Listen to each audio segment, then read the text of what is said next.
This is Qtv News and I am Jana Basonko. Thanks for joining us. First, the main local and sports news headlines.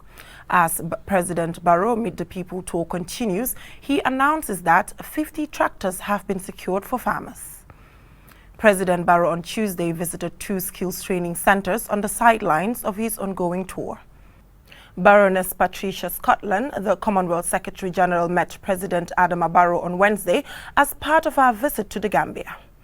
In business news, the business-related budget plans outlined by the Finance Minister comes under scrutiny as we hear reactions from the National Assembly members, civil society and the voice of business. In international news, we have a special report to commemorate International Anti-Corruption Day, and Guinea-Bissau joins the list of countries to honor Cuba's doctors who have helped them fight against COVID-19. And in sports, Gabon's Football Federation responds to CAF on the fine imposed by CAF over the airport incident around their AFCON qualifier against the Gambia. Those were the main headlines, and now the news in detail. Do stay with us.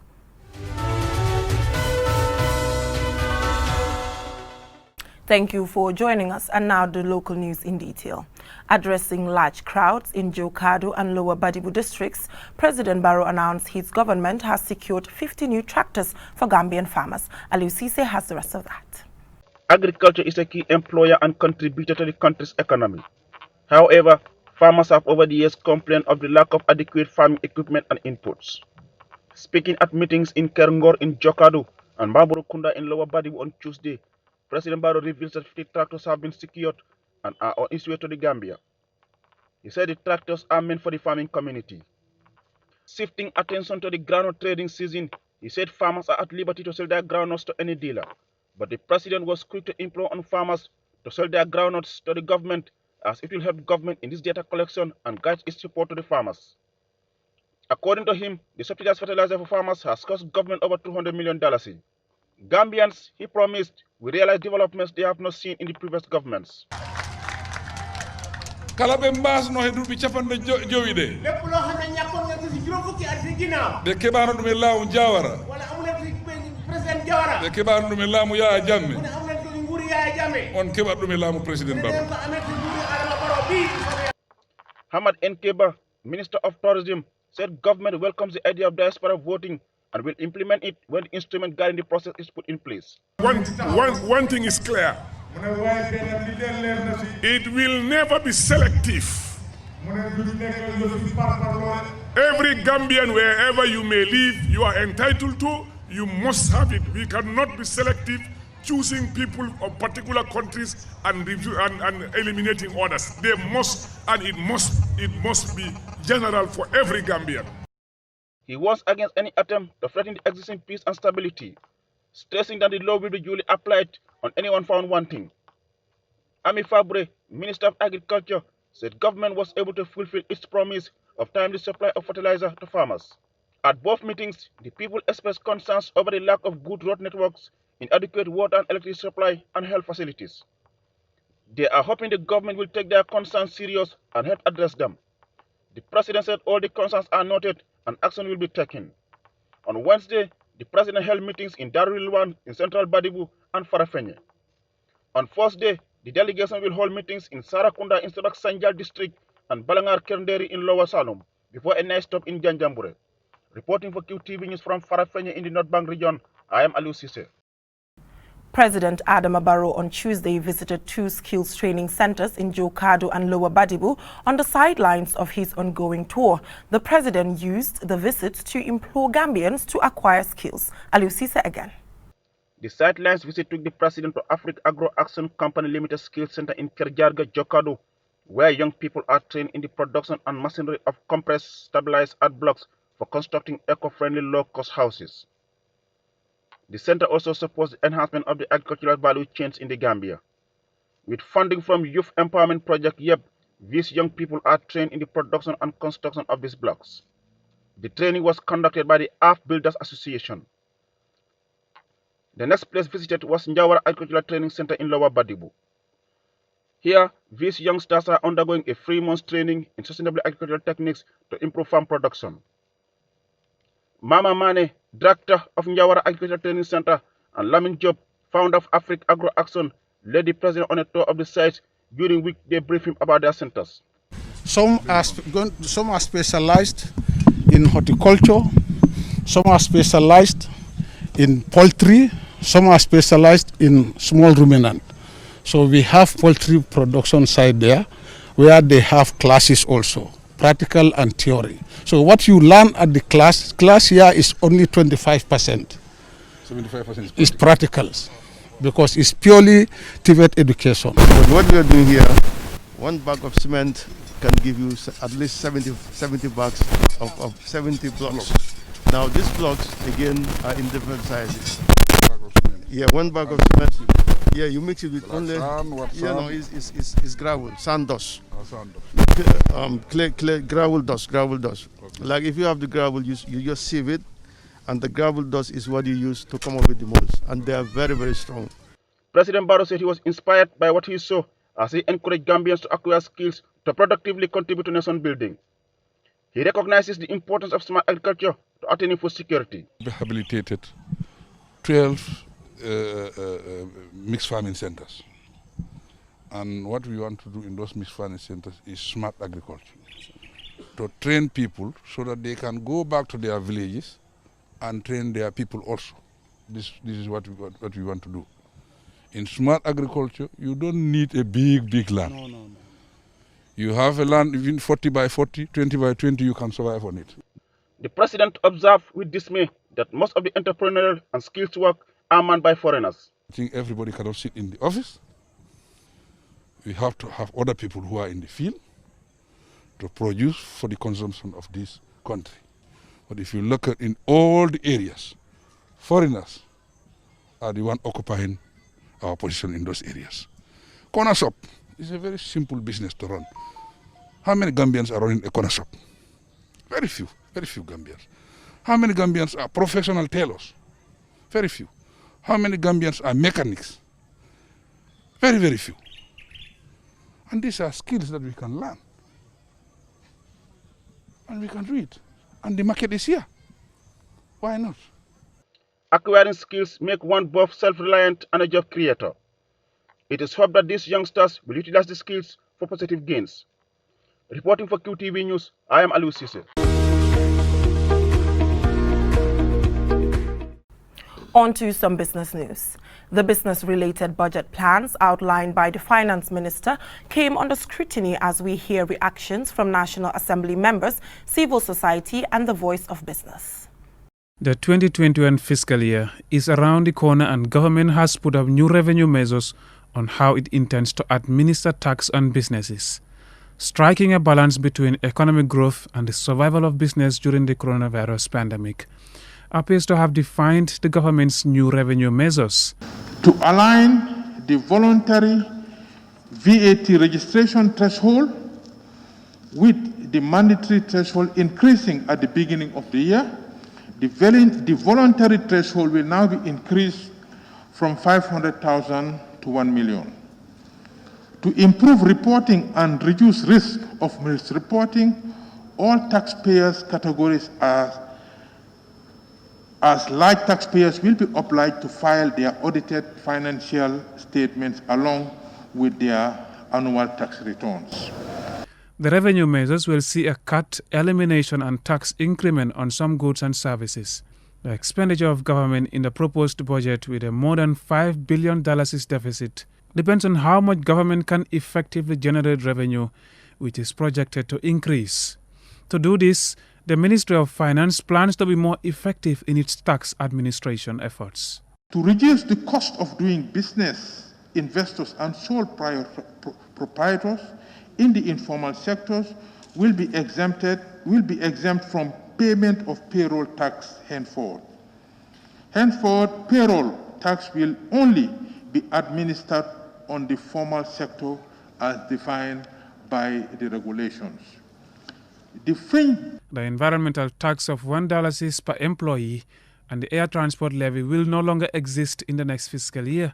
And there will also be a 10% reduction of excise tax on new motor vehicles. In its commitment to the WHO, ECOWAS and the Gambia's Tobacco Control Act, government plans to increase environmental and excise tax on cigarette products. Following measures will be implemented on tobacco products. Increase specific excise tax on cigarettes and cigars from $25 per pack in 2020 to $30 per pack in 2021. Increase in environmental tax on cigarettes and cigars from $2.9 per pack in 2020 to $3.22 per pack in 2021. National Assembly members are currently debating the 2021 appropriation bill, and one of them takes issue with these new revenue measures. Also, a civil society organization that monitors government's budget expenditure is critical of the 2021 budget appropriation. Although, to increase the duty on tobacco and the excise tax, that's not a problem. But the most serious thing, Mr. Speaker, to reduce the excise tax on the new vehicles and entirely neglect or forget or oversight the essential communities. One of the things that we are also disappointed about is the whole process of the budgeting and how it was actually drafted. First, the people were not consulted, it was not participatory, which is also against fiscal transparency, because the people that matters the most should be able to have their inputs and say on the national budget. The 2021 revenue measures in the budget appropriation bill will have effect on private sector businesses, which are significantly among the major drivers of the Gambia's economy. The president of the Gambia Chamber of Commerce and Industry confirms that government have consulted the voice of business and factored in some of their demands for tax reforms. Also noted that now for like corporations, they have to present their audited accounts. Since they have to present their audited accounts, we are proposing that for this corporation, the government must move away from the punitive turnover tax and allow these guys to pay tax, or this big corporation to pay tax on their corporate profit that applies all over the world. That is important also because it's going to improve the ease of doing business ranking of the Gambia, because turnover tax is a big burden on big businesses. These new tax measures of the 2021 appropriation bill, when approved by the National Assembly, will be part of government's means of generating revenue for the implementation of its policy actions in line with its development objectives. Mohamed Lamin Choi, Qtv News. We will take a short commercial break, and when we come back, the news continues with some more local and international news. Do stay tuned. It's December, and QCell is bringing you some amazing offers during this holiday month. You can enjoy a discounted promo on our new MiFi routers for only $2,400 and get 5 gigabytes of data for free. Get the best MiFi router for only $2,400 and connect up to 15 users with the fastest 4G network in the Gambia. So what are you waiting for? Rush now to any QCell customer care outlet and get a 4G MiFi router with 5 gigabytes of data for free, or call our customer care on 111 for info. QCell, Senior Boss. We innovate, others follow. Welcome back from that short commercial break. If you're just tuning in, this is QTV News. Now, a former mercenary who fought in the Liberia War, Balo Kante, Wednesday gave graphic details of his involvement in the 1996 Farafenni Barracks attack, his subsequent arrest, torture and detention at the NIA. He was testifying at the ongoing TRRC public hearings. QTV's Antumana Isonyasi has the rest of that. Appearing before TRRC commissioners, Balo Kante, a former mercenary who fought alongside Charles Taylor, an ex-Gambian fugitive, Kukai Samba Sanyang, who led the 1981 foil coup, on Wednesday gave a graphic account of his involvement in the 1996 Farafenni Barracks attack. The witness, who was a key member of the group, told the Truth Commission He sustained gunshot wounds on his leg on the night of the attack and explained how some of his colleagues were captured by Lieutenant Peter Sengate's team as they advanced towards Banjul. We also didn't go anywhere. We were at the armory. They were around their bachelor's headquarters. They used to shoot towards us. And we also returned fire in the darkness. And I realized that there was one big gun they had, and it's called a mortar. So they used to fire that at us. He went on to testify that he was arrested by a police officer who handed him over to the NIA agents at Kerewan police station before being transported to the NIA headquarters, where he was subjected to a series of interrogations and torture sessions. Yes, they did that. So that I can talk. Even during the beatings, they did that to me.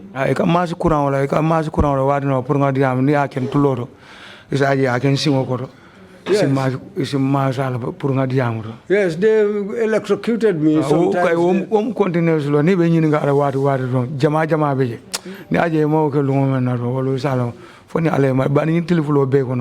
But yes, they were doing that, electrocuting me. It went on for so many times in those 2 days. He says he was also stripped naked, electrocuted several times. One of his nipples was cut off, which he consented to be shown to the public, and that former Justice Minister Babanding Jobate and other NIA agents melted a plastic bag all over his body. His father and 2 other family members were forced to watch his torture in a bid to force him to confess and implicate ex-President Jawara in the Farafenni attack. Detained at Bambadinka in shackles and incommunicado for 2 years, he was then transferred to Mile 2 prison and later tried and sentenced to death, and was serving prison term until he was pardoned by ex-President Jammeh in 2014. Ansmane Nyasi for Qtv News. Baroness Patricia Scotland, the Commonwealth Secretary-General, met President Adama Barrow on Wednesday as part of her visit to the Gambia. She met the president in Kerewan North Bank region as the Gambian leader continued on his constitutionally mandated Meet the People tour. She spoke to QTV's Aliou Cisse, and here is an excerpt. We are firstly so pleased and proud that in December of 2016, when the new government came into the Gambia, that there was an immediate commitment to come home to the Commonwealth. And it was my great privilege and pleasure to welcome the President when he came to the first Commonwealth Heads of Government meeting that took place in London in April of 2018. And you will know that when President Barrow came into office, he made a number of commitments in relation to adhering to the Commonwealth Charter, our values, particularly in relation to changing the Constitution, but also addressing many of the issues which were causing difficulty here in Gambia. And with some great success, we saw the improvement in the economy, the raising of the opportunities for many of the people in Gambia. And it is tragic that this coronavirus pandemic has caused so much heartache and difficulty, not just for the people here in Gambia, but for the whole world. And in our Commonwealth, many have been grievously hurt. More lives have been lost through this than perhaps any other for a very long time. And now we have to talk about how we will rebuild and reset. So it's been a great privilege and pleasure for me to come here to Gambia, not only to speak to His Excellency the President, but also to speak to many of the ministers who are determined to make a difference and to deliver on those SDG, the Sustainable Development Goals that we have all committed to. And I've had a wonderful meeting, for example, with the Gender Minister. And we've been talking about how we address things like domestic and sexual violence. And I hope tomorrow that we will be able to launch something as part of our Commonwealth Says No More campaign to really bring home the need for us to include all our people in safety. And we know that if any country is to be wealthy and healthy, we have to look after all our people. And 50% of our people are female. So taking advantage of the assets, the talents, the energy of our women and girls is going to be critically important for the Gambia. And I was so pleased to be able to congratulate the Gambian ministers and the president for what he is trying to do to make sure that women have a voice and a greater participation here in the Gambia. The Ministry of Trade, with support from the UNDP, is organizing a 2-day induction for industrial tribunal members to equip them with tribunal knowledge that will help in executing their duties with due diligence. Babukar C has the rest of that. The training will help tribunal members start their journey in applying the law in settling disputes. The tribunal is referred to as more than a court of law, but a court of common sense, that to settle disputes amicably without fear or favor. In her opening statement, Judicial Secretary at the Ministry of Justice, Aissatou Jallow C, highlighted the importance of the 2-day training as the country's judicial tribunal system braces up to operate a decentralized system of tribunals. The industrial tribunal is a court, but a court with a difference. All courts exist to uphold the rule of law, so does this court. All courts are concerned with people, so is this court. Without the rule of law and courts to enforce it, each one of us would be free to push and bully our fellow citizens. And our fellow citizens would be free to push and bully us. In a free-for-all, none of us could cope with the winner. The justification for law, the courts, and the rule of law is that they protect us from unfair and oppressive actions. Why then is this court different? The industrial tribunal is different in its composition, in its objects, and in its procedure. The tribunal is a court of law, but not a court of lawyers. Only the chairman, who is a lawyer and magistrate. All other members are appointed for their knowledge and experience of industrial relations. And during the next 2 days, you will be provided with the knowledge that you need to move towards effective implementation. Hassan Jallow, the Permanent Secretary of the Ministry of Trade, on behalf of his minister, spoke of the timelessness of this training. This induction training could not have come at a better time. With the increasing number of industrial cases and having only 2 industrial tribunals in the country, as has been already mentioned, this decentralization is timely and good news to the world of work, particularly for those in the targeted regions. This induction training will kickstart the operationalization of new tribunals, seek to introduce the panel members here present to industrial tribunals' mode of operation in terms of handling work-related disputes arising from both employers and workers. The Chief Justice of the Gambia, Hassan B. Jallow, in opening the training session, called on the new members of the tribunal to be steadfast and be independent in executing their duties and functions. The current judicial and government policy with regard to the industrial tribunals forms part of the overall policy of ensuring effective access to justice, particularly in this very important field of industrial relations. There needs to be a revival and a strengthening of the industrial tribunal system in order to enable it to deal with and resolve a large number of industrial disputes which are pending and which are coming up within the country. That reinvigoration and revival required first the appointment of panel members, which I'm glad to say in consultations and in recommendation with the Honorable Minister of Trade, I was able to do recently. We now have panel members appointed for Banjul, Kanifing, the Western region or the West Coast region, and the other regions of the country. The 2-day training, once completed, will help the new intakes execute their duties in the tribunal system, a key area that has lacked the necessary support for several decades. Babukar C, Qtv News. We will take another short commercial break, and when we come back, we will take a look at international and sports news. Do stay tuned. Salary accounts can come with so many costs. At Standard Chartered, we understand that employees deserve more, not less, which is why you can open your salary account with us today for free. Your free salary account comes with no monthly charges, a free checkbook and free Visa debit card, which you can use worldwide.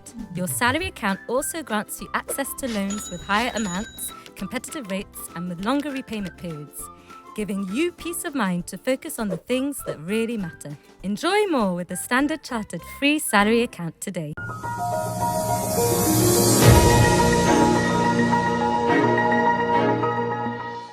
On to some international news. Today marks International Anti-Corruption Day, and according to the UN, the commemoration is an opportunity for the world to recommit itself to collective action in preventing and addressing corruption. But why has it been so difficult, especially in Africa, to make significant headway in curbing corruption? Momodu Mboj has a special report.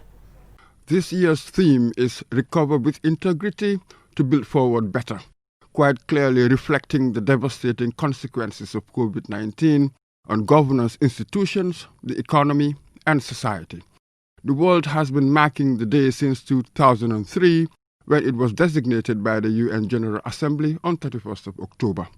But the UN's stated aims of raising awareness about corruption and addressing it appear not to have had much effect, particularly in Africa, on the levels of corruption. Reputable international surveys on corruption serially put Africa at the bottom of the corruption table. In Transparency International's Corruption Perception Index 2019, the continent is the lowest scoring region in the world. The survey ranks countries by their perceived levels of public sector corruption, as determined by expert assessments and opinion surveys. 180 countries were ranked on a scale from 100, very clean, to 0, highly corrupt. The average country score is 43. Africa's is 32, the Gambia scores 37, not making any progress on its 2018 ranking. Exposing corruption and holding the corrupt to account can only happen if we understand how corruption works and the systems that enable it. According to some experts, efforts to combat corruption, particularly in developing countries, had initially focused on law enforcement, which yielded only limited success. Efforts then switched to raising public awareness of the dangers of corruption. However, recent research in Nigeria appear to show that anti-corruption messages often have unintended effects. Instead of building public resolve to reject corrupt acts, the messages the researchers tested either had no effect or actually made people more likely to offer a bribe. The reason, it has been suggested, may be that the messages reinforce popular perceptions that corruption is pervasive and insurmountable. In doing so, they encourage apathy and acceptance rather than inspire activism. Corruption is a complex social problem, and one need only reflect on Achebe's imaginative masterpiece on corruption, No Longer at Ease, on Obi, the main character, who returned from England to Nigeria full of idealism and hopeful energy to end corruption, but ended up thoroughly corrupted by the society. It appears that without a social crusade, and some have even advocated a social revolution, reorienting attitudes and mindsets, public corruption will retard all national development plans. For QTV News, I am Momodu Mboj. Guinea-Bissau has become the latest country to give a state honor to a team of Cuban medical doctors who went to Guinea-Bissau to help combat the further spread of the novel coronavirus pandemic. The decision was taken at a cabinet meeting on Tuesday. Lole M. Kamara has the rest of that. The decision comes after Guinea-Bissau's Minister of Foreign Affairs, Zuzi Barbosa, proposed that the Medal of Cooperation, Merit and Development be awarded to the Henry Reef Brigade, I quote, for the positive results obtained in combating the COVID-19 pandemic in Guinea-Bissau, quote concludes, according to a cabinet statement. The Henry Reef Brigade, whose official name is the International Contingent of Doctors Specialized in Disasters and Serious Epidemics. It's a Cuban group of medical professionals established in 2005, offering international medical solidarity, and which is deployed worldwide in major health crises. The brigade's team arrived in Guinea-Bissau in June 2020. As of 2nd December, Guinea-Bissau had 2,441 confirmed cases of the new coronavirus, 64 of which remain active. There had been 44 deaths associated with the disease. In the last 2 months, the number of confirmed cases of coronavirus in Guinea-Bissau has been falling according to reports. As part of the regulations to fight against the pandemic, a state of emergency has been in place for several months. In September, the authorities declared a state of calamity and health emergency until 8 December. Since the outbreak of the COVID-19 pandemic, Cuba has sent some 3,000 medical teams to 28 countries in Latin America, the Caribbean, Europe, Africa, as well as to the Middle East to help in combating the pandemic. Guinea-Bissau is not the only country to honor the Henry Reeve Brigade in Barbados during the celebration of Latin American Medicine Day. David Commission, Barbados ambassador to CARICOM, revealed he had submitted nomination to the Nobel Peace Prize Committee for Cuba's Henry Reeve Medical Brigade to be awarded the 2021 Nobel Peace Prize for its outstanding work this year in response to the COVID-19 pandemic. In May, Italy's Lombardy region honored the 52 Cuban doctors who went there to fight the coronavirus. In July, American music stars were among those who performed over 2 days of an online concert to honor Cuba's doctors. Since the pandemic started, Cuba has registered just under 9,000 cases with 136 deaths. For QTV News, Loli M. Kamara.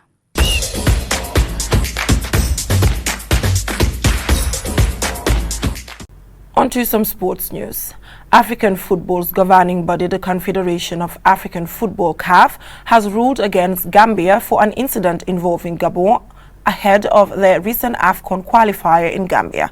Gabon's Football Federation has also been fined in connection with the same incident. Babakar C has more. The Gabonese Football Federation had complained that on their arrival, their national team players were stranded at Banjul International Airport for more than 5 hours, meaning that the whole Gabonese team delegation spent the night sleeping on the airport's floor. The incident gained international attention after the team's captain Pierre-Emerick Aubameyang shared images on social media with comments complaining about the situation. As the player is with Arsenal Football Club in England, most of the England-based newspapers carried the story, as did the BBC. At the time, Gambia's football authorities refuted the allegations, saying, among other things, the Gabonese delegation had changed details of their arrival several times and had refused to comply with COVID-19 measures on arrival.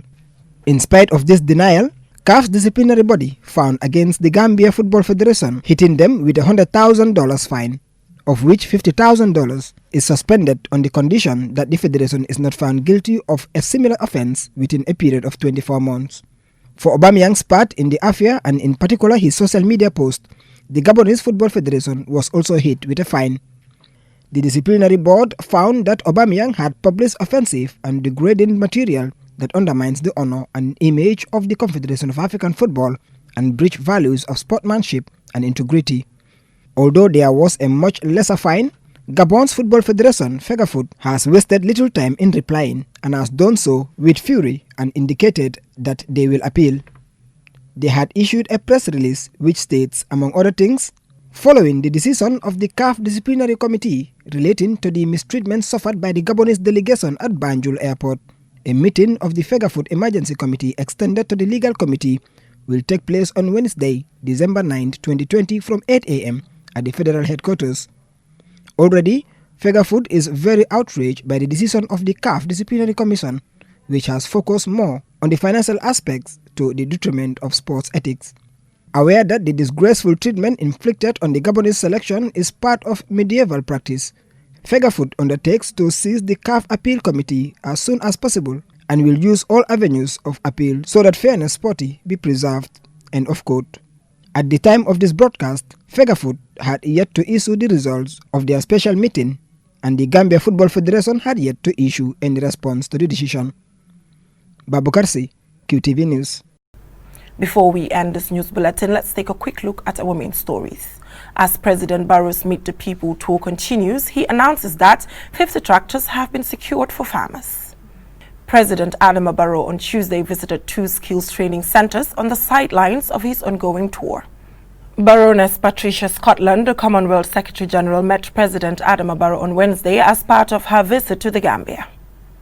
In business news, the business-related budget plans outlined by the Finance Minister came under scrutiny as we heard reactions from National Assembly members, civil society and the Voice of Business.